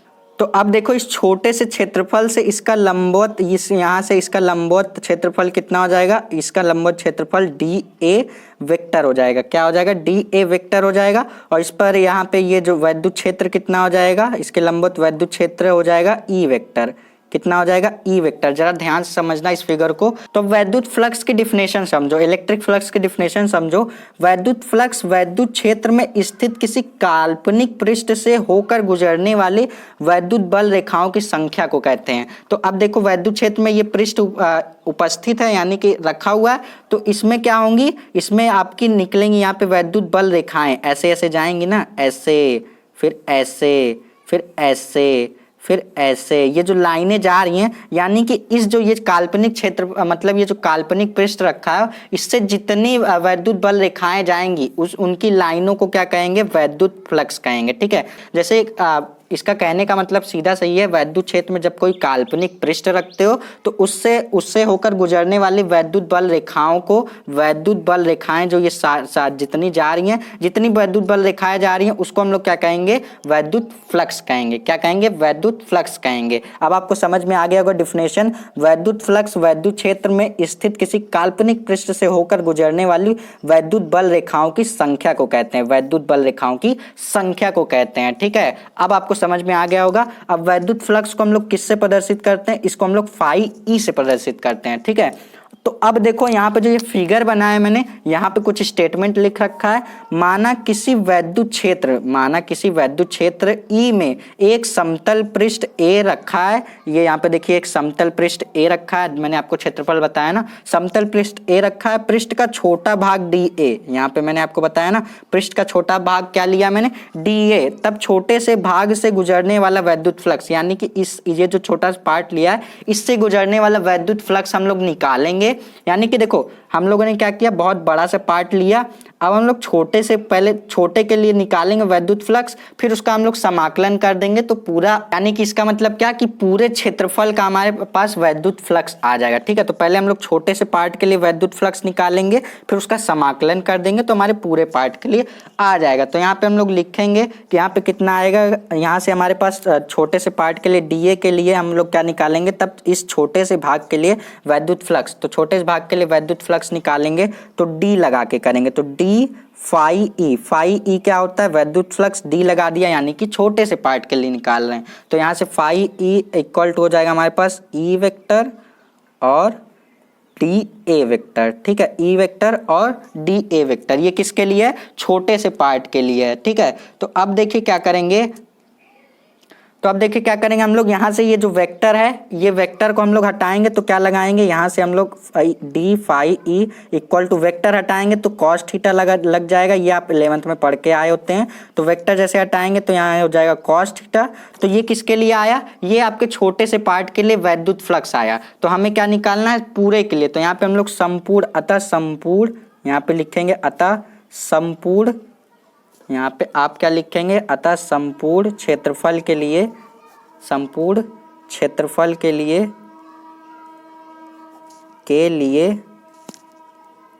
वैद्युत फ्लक्स, वैद्युत फ्लक्स, ठीक है।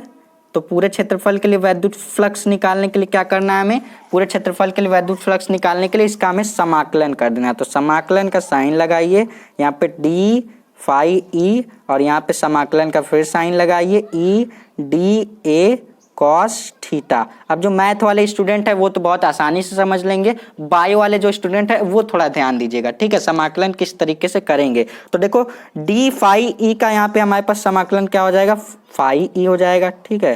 क्या हो जाएगा, फाई ई हो जाएगा।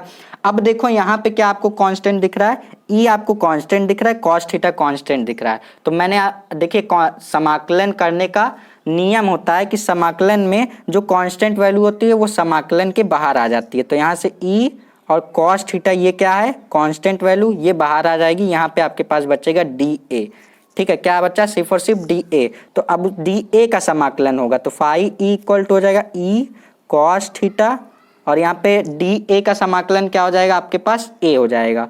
तो यहाँ से आपके पास फाई ई की वैल्यू क्या आ गई, फाई ई इक्वल टू आपके पास फॉर्मूला आ गया ई ए कॉस थीटा। क्या आ गया, ई ए कॉस थीटा। तो ये आपका फाइनल रिजल्ट आ गया, ये आपके पूरे पृष्ठ के लिए वैद्युत फ्लक्स आ गया, ठीक है। यानी कि जो आपने ये काल्पनिक पृष्ठ लिया था, ये पूरे पृष्ठ के लिए वैद्युत फ्लक्स कितना आ गया, phi E equal to E A cos theta आ गया, ठीक है। आई होप कि आपको समझ में आ गया होगा। छोटा सा टॉपिक है लेकिन बहुत ज्यादा इंपॉर्टेंट है, ठीक है। तो वैद्युत फ्लक्स को अच्छी तरीके से डिफिनेशन भी समझ लेना। डिफिनेशन में कुछ रखा नहीं है, ठीक है। सिर्फ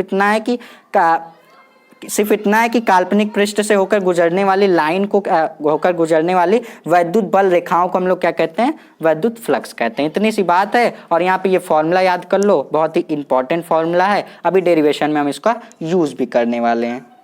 तो स्टूडेंट आ गया हमारा गॉस का प्रमेय, जिसको हम लोग कहते हैं गॉसेस थ्योरम। बहुत बहुत बेहद इंपॉर्टेंट है ये आपका, ठीक है तो बहुत ही छोटा सा लेकिन सबका बाप है, समझ लो, ठीक है। इस पर आपके क्वेश्चंस पूछे जाते हैं, ठीक है। तो इसको आप समझ लेना, बहुत ही छोटा सा है। इसका देखो ये फॉर्मूला बहुत ही छोटा सा, लेकिन इसका जब हम प्रूव करेंगे तो एक पन्ने का एक पेज का आपका इसका प्रूव्ड होगा, ठीक है। तो हम इसका प्रूव भी करेंगे, जो ये बात कह रहा है सच है कि नहीं है, तो मैं इसको प्रूव भी करके दिखाऊंगा। साथ ही साथ आप अपने नोट्स में भी इसका प्रूफ जरूर से लिख लीजिएगा, ठीक है। तो सबसे पहले ये कह क्या रहा है, गॉस का थ्योरम होता क्या है, इस थ्योरम में कहते क्या है, ये कहता है किसी बंद पृष्ठ से गुजरने वाला वैद्युत फ्लक्स उस पृष्ठ से घिरे आवेश का 1/ε0 गुना होता है। इसका मतलब क्या हुआ, ये कह रहा है कोई बद्ध पृष्ठ, यानी कि कोई ऐसा पृष्ठ है, तो ये कह रहा है कोई बद्ध पृष्ठ है, इस पर से गुजरने वाला वैद्युत फ्लक्स यहाँ पे ऐसे इस तरीके से गुजरेगा ना वैद्युत फ्लक्स। क्या कह रहा है, इस पर घिरे, इस पे मान लीजिए आवेश है क्यू और यहाँ पे प्लस क्यू, इस तरीके से पूरे प्लस क्यू आवेश से ये घिरा हुआ है। तो ये कह रहा है कि किसी बद्ध पृष्ठ से गुजरने वाला वैद्युत फ्लक्स उस पृष्ठ से घिरे आवेश का 1/ε0 गुना होता है, ठीक है। तो यहाँ से देखिए हमारे पास यहाँ से ये क्या हो जाएगा, इसको फाई ई इक्वल टू हमारे पास फॉर्मूला होता है Q/ε0, क्योंकि ये कह रहा है कि किसी बद्ध पृष्ठ से गुजरने वाला वैद्युत फ्लक्स उस पर घिरे हुए आवेश के 1/ε0 गुना होता है। ये आपको समझ में आ गया होगा। देखिए यही आपका फॉर्मूला है गॉस का प्रमेय का। इसका देखिए हम प्रूफ पढ़ेंगे, प्रूफ बहुत ज्यादा इंपॉर्टेंट है, ठीक है।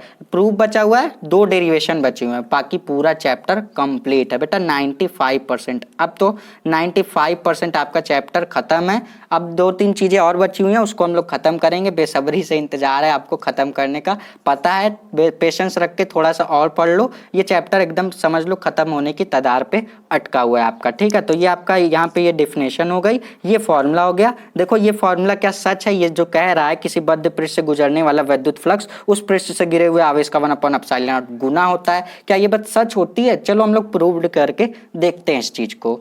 तो स्टूडेंट अब आप हेडिंग क्या डालोगे, गॉस के प्रमेय के नीचे आपने जो ये फॉर्मूला लिख लिया, डेफिनेशन लिख ली, अब यहाँ पे आप हेडिंग डालोगे प्रूफ। क्या डालोगे? Heading proof. तो स्टूडेंट गॉस का थ्योरम जो आप लिखे हैं उसी के नीचे आप इसका प्रूफ लिखेंगे। अभी मैं इसको आपको प्रूफ करके दिखाऊंगा, जो ये बात कह रहा है सच कह रहा है कि गलत कह रहा है।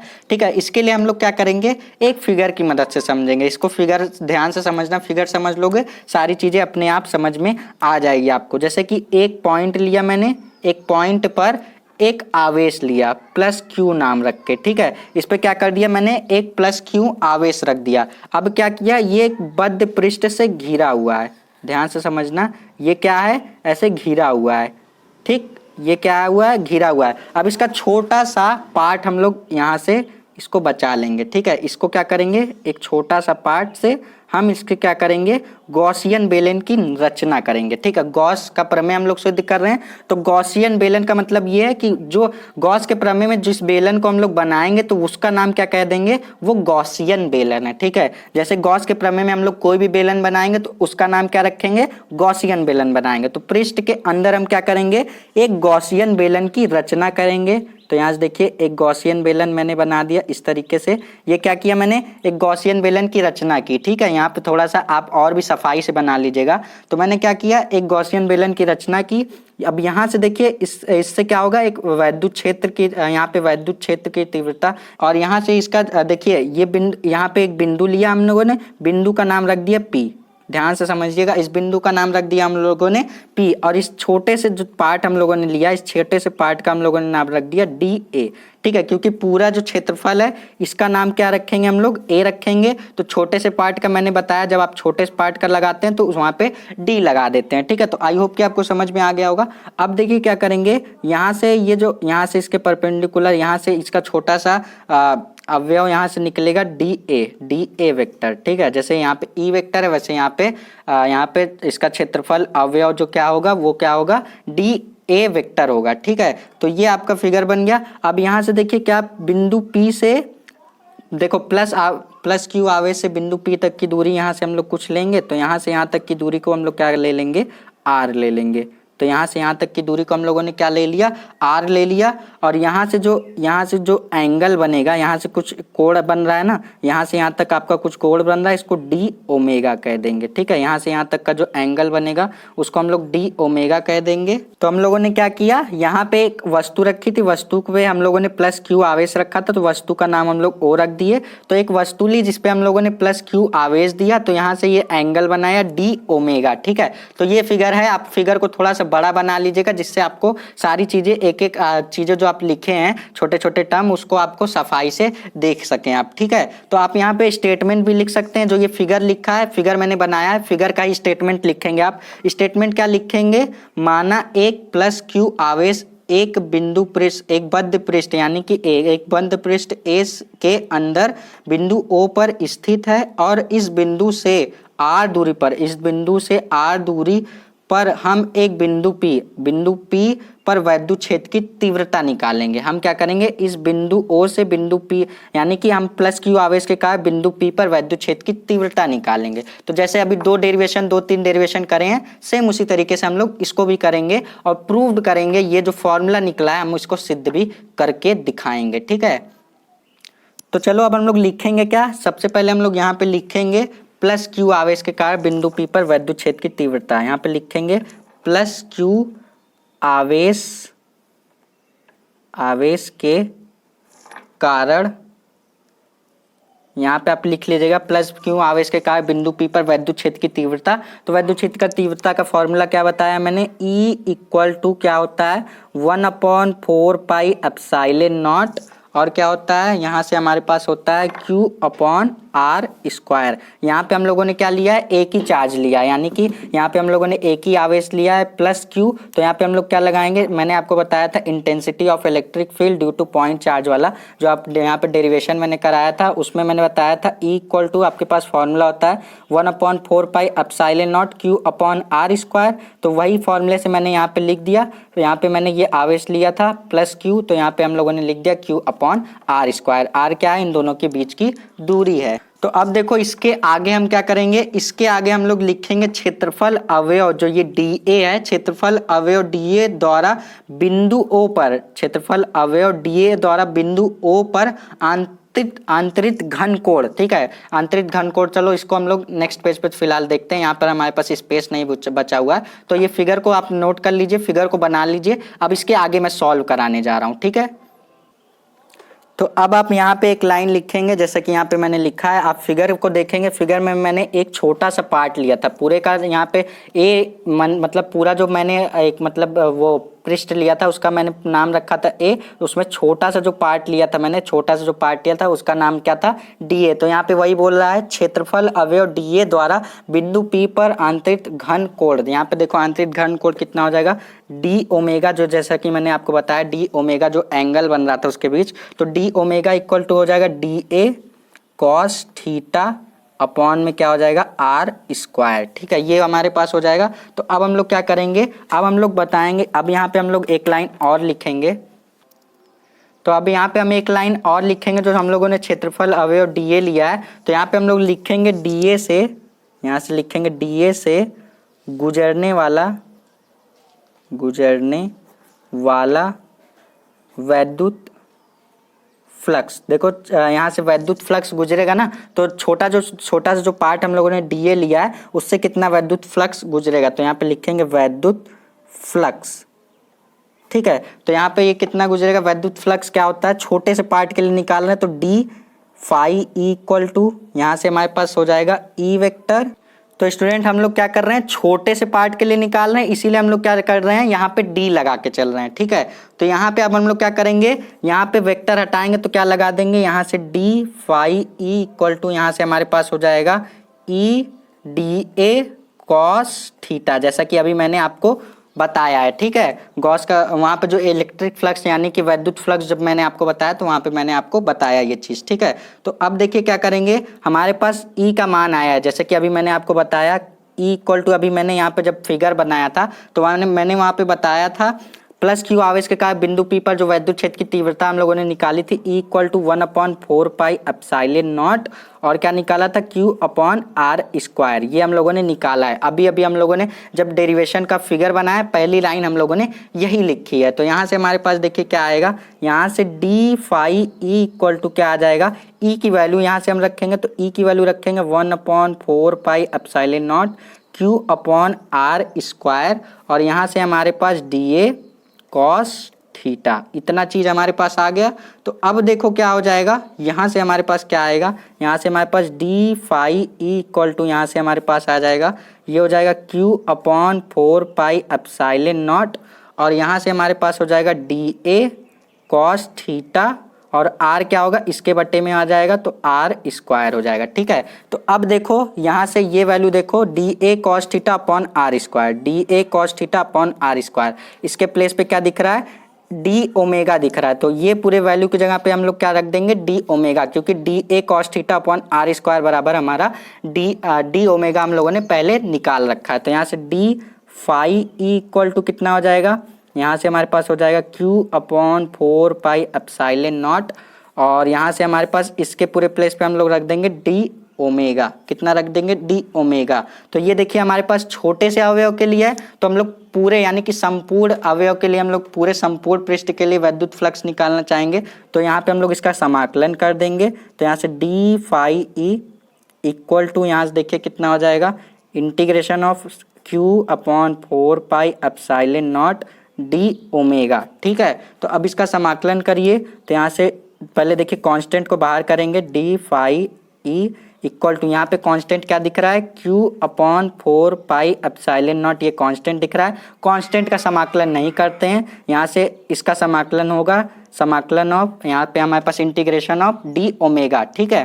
तो अब देखो इंटीग्रेशन करोगे, यहाँ से डी फाई ई के जगह पे इंटीग्रेशन होकर के फाई ई हो जाएगा, और ये q upon 4 pi epsilon not. तो अब देखो यहाँ से हम लोग डी ओमेगा का समाकलन ना करके हम लोग क्या करेंगे, यहाँ से मान लेंगे, माना समाकलन डी ओमेगा बराबर क्या करेंगे, 4 पाई मान लेंगे, ठीक है। तो जैसे कि मैं आपको बता दूं, जब हम लोग फिजिक्स या मैथ में कोई भी चीज़ को अगर अपने से मानते हैं तो लास्ट तक, बेटा देखो ध्यान से समझना, लास्ट तक सॉल्व करते करते क्या करो, उस चीज़ को ख़त्म कर दो। जैसे आपने कोई भी चीज़ मानी है ABCD, तो आपको क्या करना है, लास्ट तक क्वेश्चन के आंसर लाते लाते उसमें से एक भी पार्ट नहीं बचना चाहिए, ना तो A, ना तो B, या ना तो C, ना तो D। यानी कि जितनी चीज़ें आप माने हैं वो क्वेश्चन को सॉल्व करने के बाद जब आप आंसर ले आएंगे तो वो सारी चीज़ें खत्म हो जानी चाहिए, जो भी चीज़ आप अपने मन से माने रहेंगे, ठीक है। जो भी चीज़ आप अपने मन से माने रहेंगे वो क्वेश्चन में नहीं दिखना चाहिए, क्वेश्चन के आंसर आते आते तक उस चीज़ को हम लोग को गायब करना रहता है, ठीक है। तो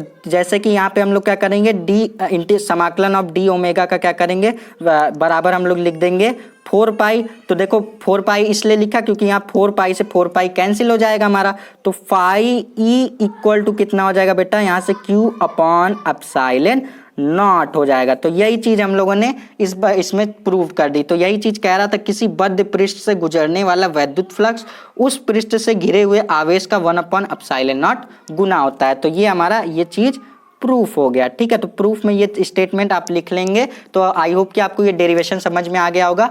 2 चीजें और बची हुई हैं, उसको हम लोग कंप्लीट करके इस वीडियो को एंड करते हैं, ठीक है। और चैनल पे अभी तक सब्सक्राइब नहीं किया ना, तो समझ लो पाप कर रहे हो। चैनल को सब्सक्राइब करके जरूर से रखना।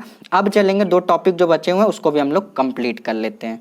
तो देखो बच्चों, अब आप हेडिंग डालेंगे, यहाँ से आप हेडिंग डालेंगे गॉस के प्रमेय के अनुप्रयोग। क्या डालेंगे आप, गॉस के प्रमेय के अनुप्रयोग। तो यहाँ पे आप पहली हेडिंग, यहाँ पे देखिए 2 डेरिवेशन हम लोग को पढ़ना है। पहला डेरिवेशन आप डालेंगे अनंत लंबाई के आवेशित तार के निकट विद्युत क्षेत्र की तीव्रता, ठीक है। तो हमें क्या करना है, एक तार बनाना है, उसके बाद हमें गॉसियन बेलन की रचना करनी है।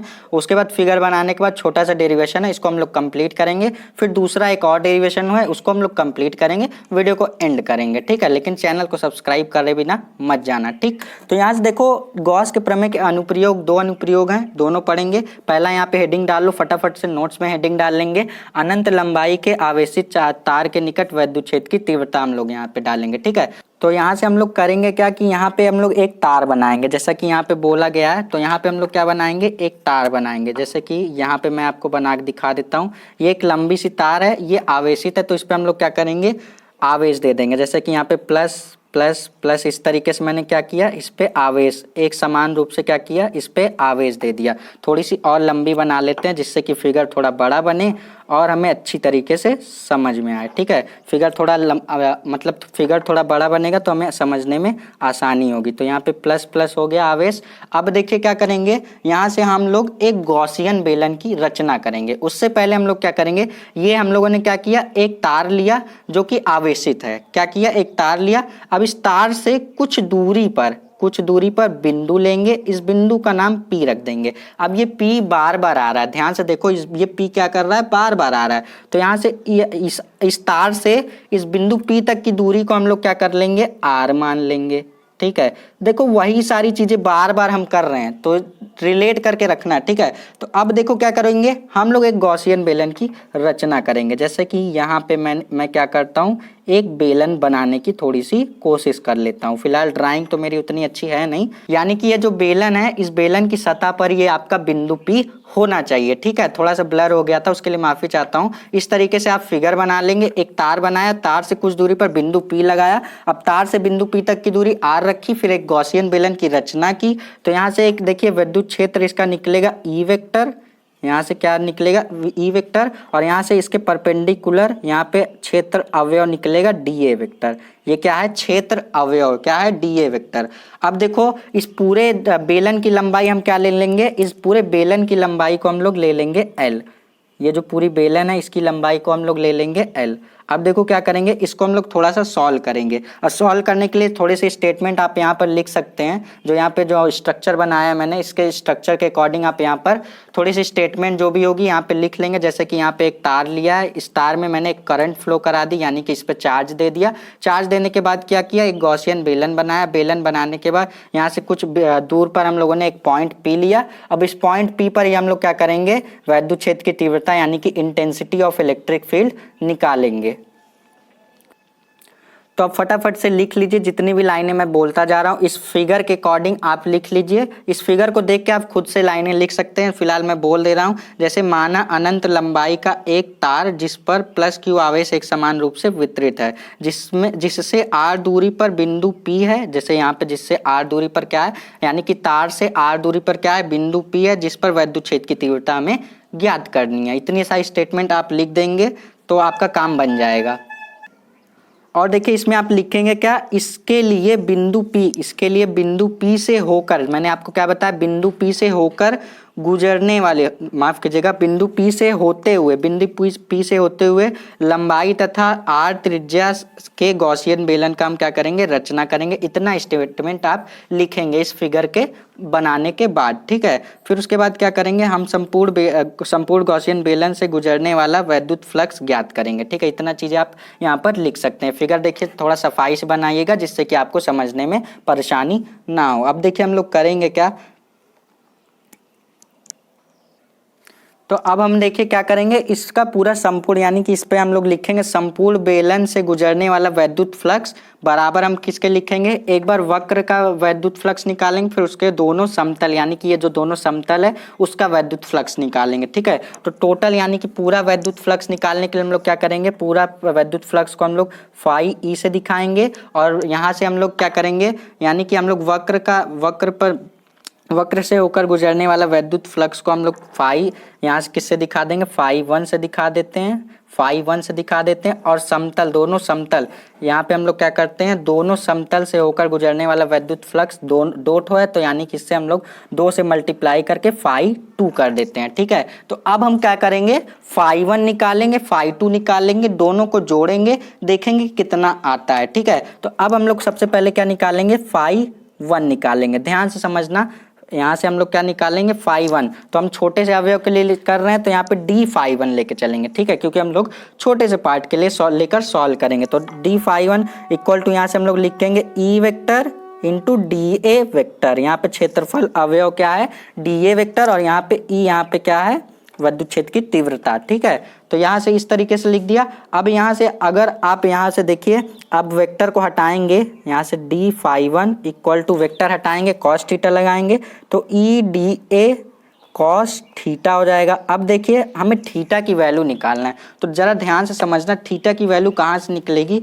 अगर आप देखिए किसके लिए निकाल रहे हैं, तो देखिए आप निकाल किसके ले रहे हैं, इस छोटे से पार्ट के लिए निकाल रहे हैं। यहाँ पे आप बिंदु P पर एक छोटा सा पार्ट लिए हैं, जो फाई 1 यहाँ पे आप इससे गुजरने वाला वैद्युत फ्लक्स निकाल रहे हैं, ठीक है। तो देखिए वैद्युत फ्लक्स यानी कि यहाँ पे वैद्युत फ्लक्स इसी तरीके से होगा, और यहाँ पे जो इसका वैद्युत क्षेत्र की तीव्रता है इसी डायरेक्शन में होगी, यानी कि दोनों का क्या है, दोनों की दिशा बराबर है, ये भी ऐसे जा रहा है, ये भी ऐसे जा रहा है। तो इसके बीच में कोई एंगल बनेगा क्या, यानी कि कोई इसमें कोण बनेगा क्या, यानी कि इनके कोण का वैल्यू कितना हो जाएगा, थीटा की वैल्यू यहाँ पे 0 डिग्री हो जाएगी, ठीक है। यहाँ पे थीटा की वैल्यू 0 डिग्री हो जाएगी। क्यों, फिर से बता देता हूँ, क्योंकि यहाँ पे वैद्युत फ्लक्स की दिशा भी यही है और यहाँ पे वैद्युत क्षेत्र की तीव्रता की भी दिशा यही है। तो हम लोग का यहाँ पे एंगल कुछ नहीं, यानी कि यहाँ पे कोई कोण नहीं बनेगा, तो यहाँ पे हमारा 0 डिग्री का कोण बनेगा। तो यहाँ से हमारे पास डी फाई 1 इक्वल टू कितना हो जाएगा, थीटा के प्लेस पे हम लोग क्या रख देंगे, थीटा के प्लेस पे हम लोग 0 डिग्री रख देंगे। तो कॉस 0 की वैल्यू कितनी होती है, 1, तो यहाँ से ई डी ए हो जाएगा, ठीक है। कितना हो गया, ई डी ए हो गया, ठीक है। तो ये हमारे पास फाई डी 1 की वैल्यू आ गई, इसको आप नोट कर लीजिए, ठीक है। एंगल आप समझ लीजिएगा कैसे मैंने एंगल यानी कि इसका कोण लिखा हुआ है, ठीक है।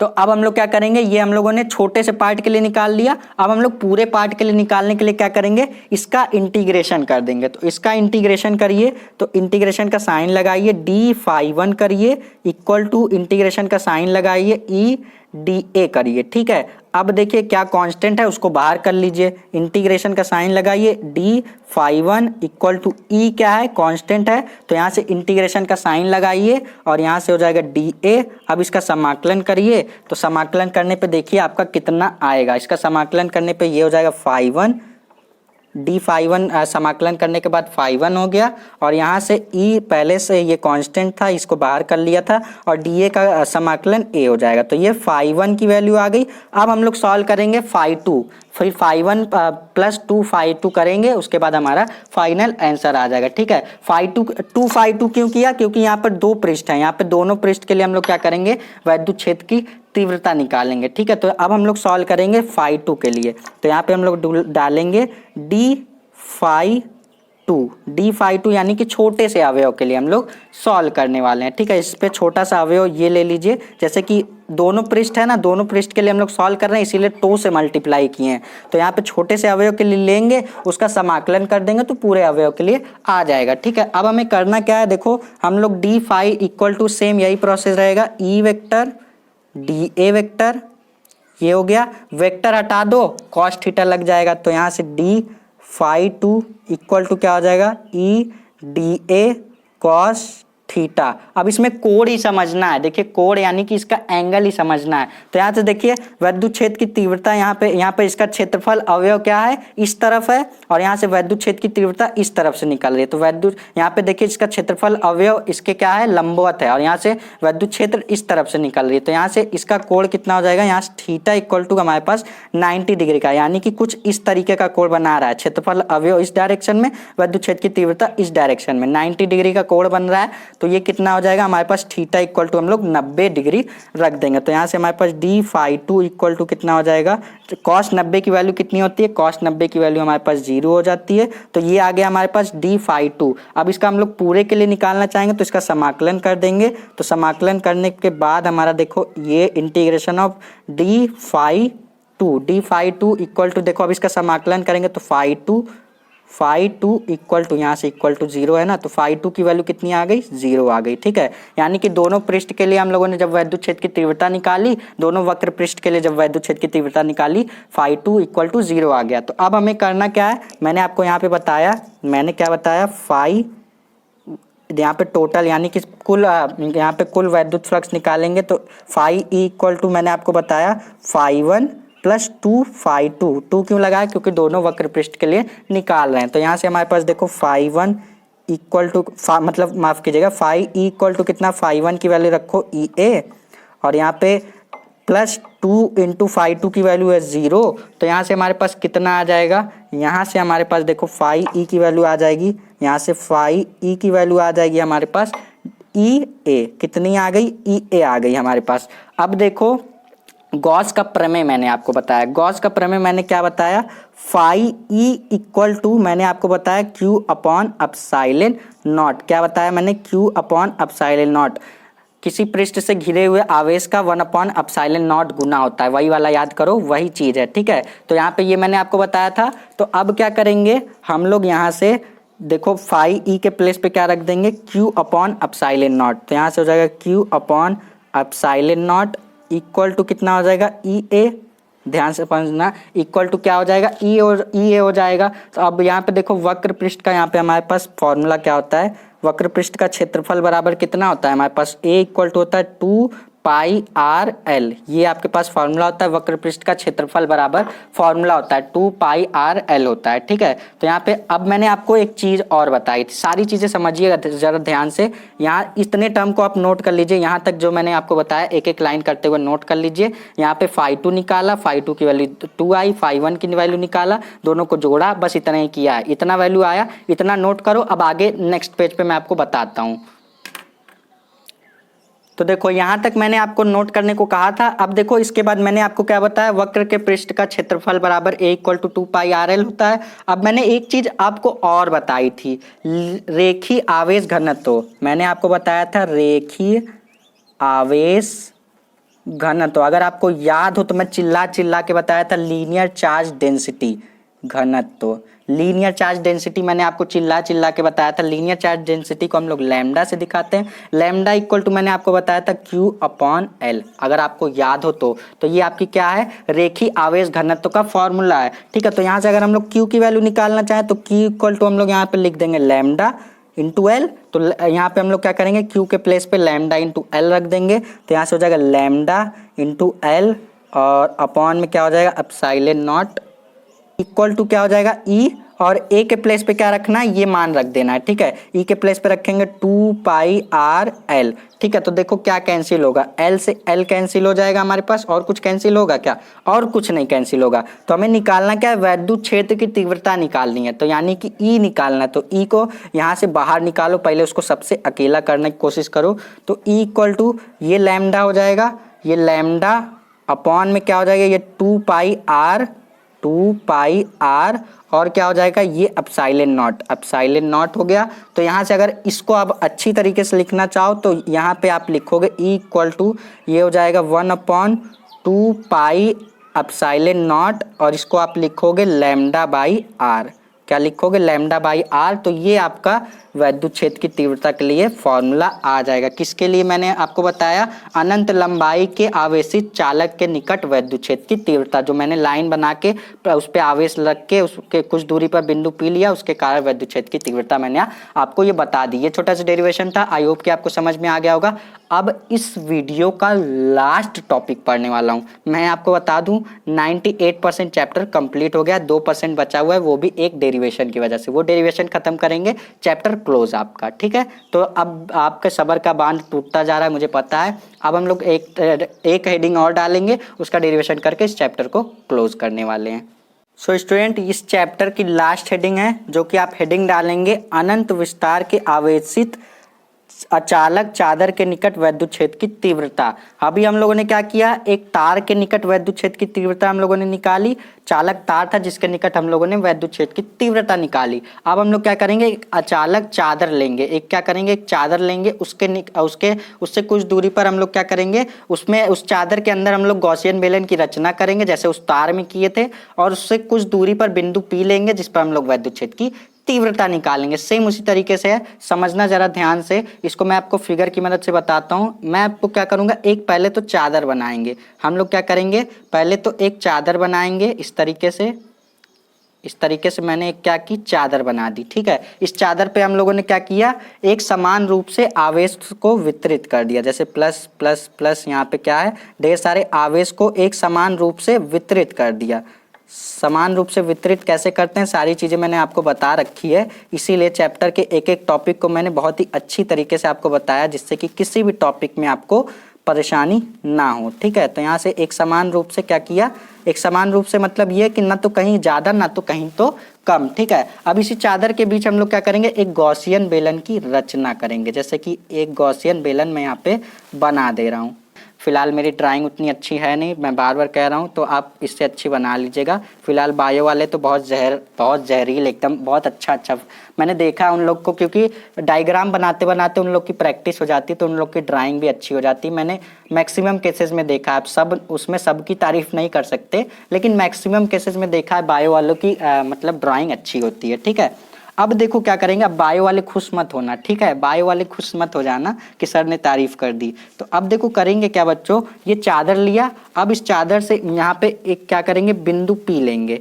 इस बिंदु पी को हम लोग क्या करेंगे, इस चादर के निकट वैद्युत क्षेत्र की तीव्रता इस बिंदु पर निकालेंगे। ठीक है, और यहाँ पे एक छोटा सा इसमें जो गॉसियन बेलन बनाया है, इस गॉसियन बेलन का छोटा सा पार्ट काटेंगे, इसी पे हम लोग क्या करेंगे, वैद्युत फ्लक्स निकालेंगे, फिर उसका समाकलन कर देंगे तो पूरे के लिए आ जाएगा। ठीक है, अब देखो क्या करेंगे, यहाँ से आप यहाँ पे कुछ लाइनें भी लिख सकते हैं। जैसे आप लाइन क्या लिखेंगे, यहाँ पे आप लाइन लिख देंगे, माना अनंत विस्तार के एक अचालक चादर, यहाँ पे अनंत विस्तार का एक अचालक चालक है जिसमें प्लस Q आवेश एक समान रूप से वितरित है।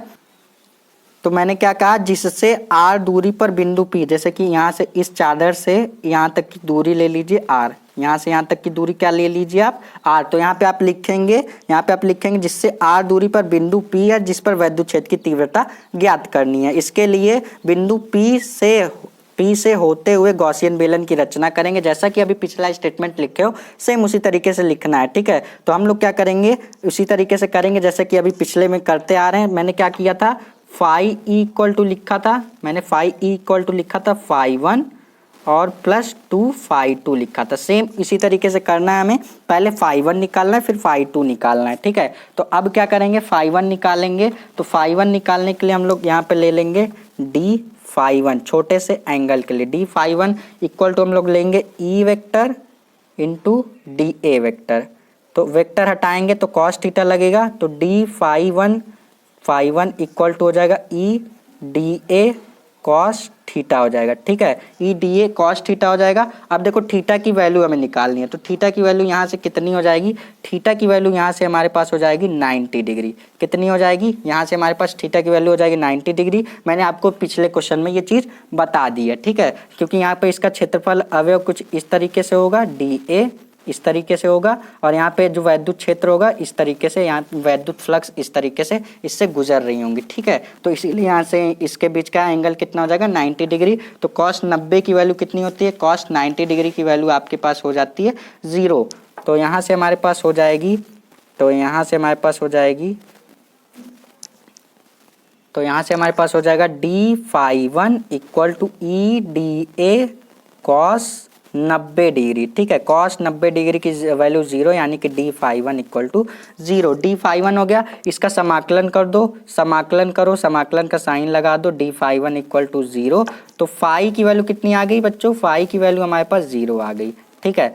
डी फाई था, समाकलन किया, पूरा फाई आ गया, ठीक है। अब क्या करेंगे, फाई 2 निकालेंगे। फाई 2 निकालने के लिए सेम वही प्रोसेस में करना क्या है, डी फाई 2 इक्वल टू आपको लिखना है E vector into D a vector, E vector into D a vector. अब देखो इसको क्या करना है, वेक्टर हटाना है, तो यहाँ से हो जाएगा e d a cos theta. ज़रा जल्दी जल्दी समझना, क्योंकि पहला वाला बहुत ही बेसिक से लेकर के हाई लेवल तक का सारी चीज़ें उसमें बता दी है, ठीक है। तो इसके बीच का एंगल आप देख के खुद ही बता सकते हैं। तो इसके बीच का एंगल कितना दिख रहा है बच्चों, इसके बीच का एंगल हमें दिख रहा है साफ साफ थीटा इक्वल टू 0 डिग्री। कितना दिख रहा है, थीटा इक्वल टू 0 डिग्री। तो यहाँ से हमारे पास डी फाई 2 इक्वल टू कितना हो जाएगा, e d a cos 0 degree. कितना हो गया, कॉस 0 डिग्री। अब कॉस 0 की वैल्यू कितनी होती है, 1 होती है। तो यहाँ से डी फाई 2 इक्वल टू कितना हो जाएगा, ई डी ए हो जाएगा। अब यहाँ से देखो छोटे से अवयव के लिए है, अब इसका ये समाकलन कर दो। यहीं पे हम इसका क्या करेंगे, समाकलन कर देंगे। डी फाई 2 इक्वल टू यहाँ से समाकलन करने पर ई डी ए हो जाएगा। अब ई कांस्टेंट है, उसको बाहर कर दो, इसका समाकलन करोगे फाई 2 हो जाएगा, इसको बाहर कर दो। तो अब डी ए का समाकलन कितना हो जाएगा, ए हो जाएगा। तो ये कितनी हो गई, फाई 2 की वैल्यू हो गई। फाई 2 की वैल्यू कितनी हो गई, ई ए हो गई। फाई 2 की वैल्यू कितनी हो गई, ई ए हो गई। तो अब हम लोग क्या करेंगे, यहाँ से मैंने आपको बताया, मैंने क्या बताया आपको, फाई ई इक्वल टू हमें करना क्या है, यहाँ से देखिए फाई इक्वल टू हमें करना है फाई 1 प्लस 2 फाई 2 करना है, ठीक है। तो अब क्या करेंगे, फाई ई इक्वल टू क्या करेंगे, फाई 1 की वैल्यू आपके पास है 0 और 2 इंटू फाई 2 की वैल्यू है ई ए। कितनी है, ई ए। तो अब देखो मैंने आपको क्या बताया था, फिर से यहाँ पे हम लोग क्या करेंगे, फिर से हम लोग यहाँ पे हम लोग गॉस का प्रमेय लगाएंगे। तो गॉस का प्रमेय क्या होता है, फाई ई इक्वल टू होता है क्यू अपॉन एप्सिलॉन नॉट, किसी पृष्ठ से घिरे हुए आवेश का 1 अपॉन एप्सिलॉन नॉट गुना होता है। तो यहाँ से हम लोग क्या करेंगे, फाई ई के प्लेस पे रख देंगे q upon epsilon naught equal to कितना हो जाएगा, इक्वल टू यहाँ से हमारे पास 2 ए हो जाएगा। कितना हो जाएगा, 2 ए हो जाएगा। अब देखो मैंने पृष्ठ आवेश घनत्व, एक चीज़ आपको और बताई थी, यहाँ से मैंने आपको बताया था पृष्ठ, देखो पृष्ठ आवेश घनत्व, ये चिल्ला चिल्ला के मैंने आपको बताया था घनत्व, ठीक है। ये चीज़ मैंने आपको बताया था सरफेस चार्ज डेंसिटी, इसको मैंने बताया था कि इसको रो से, माफ कीजिएगा, इसको सिग्मा से दिखाते हैं। सिग्मा इक्वल टू क्या होता है, क्यू अपॉन ए, इसका मात्रक, इसका डिफिनेशन, सारी चीज़ें मैंने आपको स्टार्टिंग में ही बता दी थी, ठीक है। तो यहाँ से हम लोग देखो sigma equal to q upon A हो गया। तो यहाँ से हमारे पास Q की वैल्यू कितनी आ जाएगी, Q की वैल्यू हमारे पास सिग्मा इंटू ए आ जाएगी, ठीक है। तो यहाँ से हम लोग क्या करेंगे, Q की वैल्यू रख देंगे sigma into a upon epsilon naught equal to कितना हो जाएगा, यहाँ से हमारे पास हो जाएगा 2 ए हो जाएगा। तो ए से ए कैंसिल होगा बच्चों हमारा, तो यहाँ से हमारे पास क्या आ जाएगा, ई इक्वल टू यहाँ से हमारे पास आ जाएगा सो स्टूडेंट देखिए ई इक्वल टू हमारे पास क्या हो जाएगा, ई इक्वल टू यहाँ से हमारे पास हो जाएगा 2 सिग्मा अपॉन, माफ कीजिएगा, यहाँ से हमारे पास सिग्मा, यहाँ से देखिए ये सिग्मा है, यहाँ से ये सिग्मा है, और यहाँ से ये क्या होगा 2 इधर आ जाएगा, तो 2 एप्सिलॉन नॉट हो जाएगा। ठीक है, तो इस तरीके से हमारे पास क्या बन गया, यहाँ से हमारे पास क्या फॉर्म आया, असली रिजल्ट निकल के ई इक्वल टू हमारे पास आ गया सिग्मा अपॉन 2 एप्सिलॉन नॉट। जब आपसे पूछा जाएगा